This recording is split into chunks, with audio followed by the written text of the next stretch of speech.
Scentland, the land of scent. Hello and welcome, Chris back with yet another fragrance review.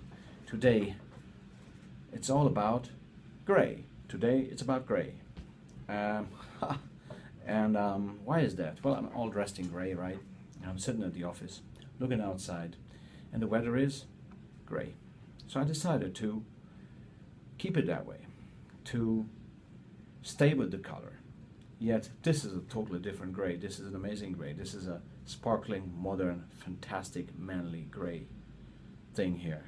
Fantastic juice. Rykiel Homme Grey, flanker of the original Rykiel Homme by Sonia Rykiel, released in 2003. And the nose is Edouard Flechier, who has done Dior's Poison, believe it or not, Tender Poison as well, Aramis Havana, Christian Lacroix, C'est la Vie, few others as well. And in 2003 he has created Rykiel Homme Grey, which is an amazing fragrance in my opinion. First of all, it's very much under the radar.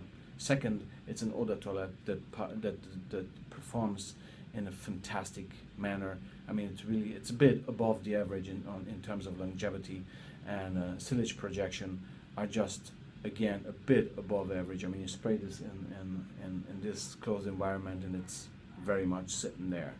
I'm still in the testing phase with this juice, but I really like it, and I've had the opportunity to be with this juice for a good few hours, and the verdict is very good. I have to say I'm very positively surprised.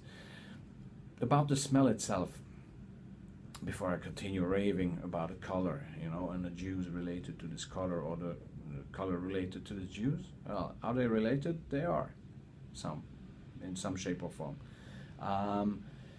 There's some very nice yuzu, the Japanese citron, the Japanese lemon, yeah, and at the top maybe some orange blossom as well. You can definitely feel some orange blossom up there at the beginning, and some appley freshness, sourness actually, and then the star anise comes into play quite early and gives it this, this sort of juicy, a bit boozy probably, yet very interesting backbone, which then develops even further with there's a bit of cinnamon, but more it's some sort of a nutmeg in there. I love nutmeg in a fragrance, and then you get the rosewood and cedar wood, and I think sandalwood is in here as well. So it's a very complex fragrance in terms of notes. Well, we know that from Edouard Flechier. I mean, look at Poison from Dior. My goodness me, But this is a very complex, modern, dark yet fresh man's fragrance, right?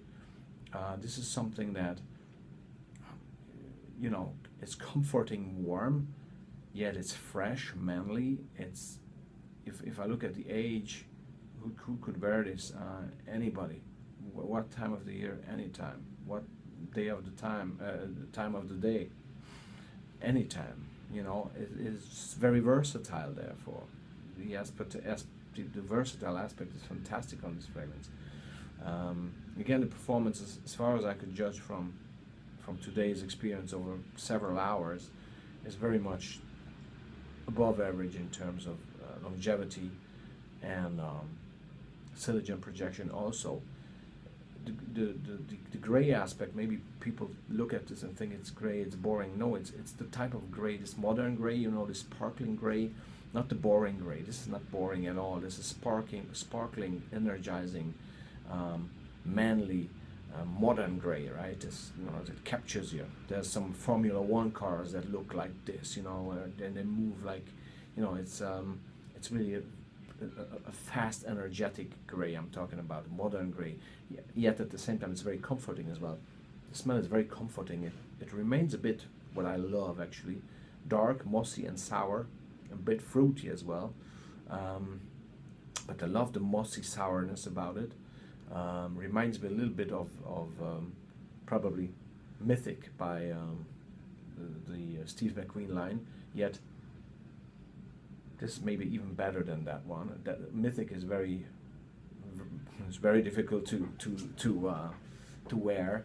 This is an easy wear. It's quite safe as well. Yet it has its own personality. It's not something that is following any trend or whatever. I mean, it could have, this fragrance could come out now to the market, could have been coming out 10 years ago or 20 years ago. It came out in 2003, so it's somewhere in the middle there. There's a bit of sweetness due to the cinnamon and tonka bean in here, but generally I think this is a comforting, fresh, sparkling, dark, mossy. Although there's no moss listed in the notes, but to me it's still mossy. The overall feeling, you know, dark, fresh, comforting, powerful, sharp, sour, a bit sweet. Yet there is a dryness as well because of the woods, you know, the sandalwood, the cedar woods, the rosewood. Fantastic, really great composition by Edouard Flechier, Sonia Rykiel, great choice, and it's still on the market, so this is still alive for 13 years now. And I really think I'm going to use it a lot, not only in grey weather, but in any weather. Great for signature fragrance, ageless. It's extremely versatile. So I'm very happy that I found this. Highly recommended for anyone who likes these aspects about a fragrance that I've just been talking about. So Rykiel Homme Grey from Sonia Rykiel, Edouard Flechier, fantastic job. So I'll keep going on with this long distance, I can promise you. Thanks very much. That was Chris with another edition of Sandland. It was a pleasure. Take care. Bye. I'm rolling back. Jack.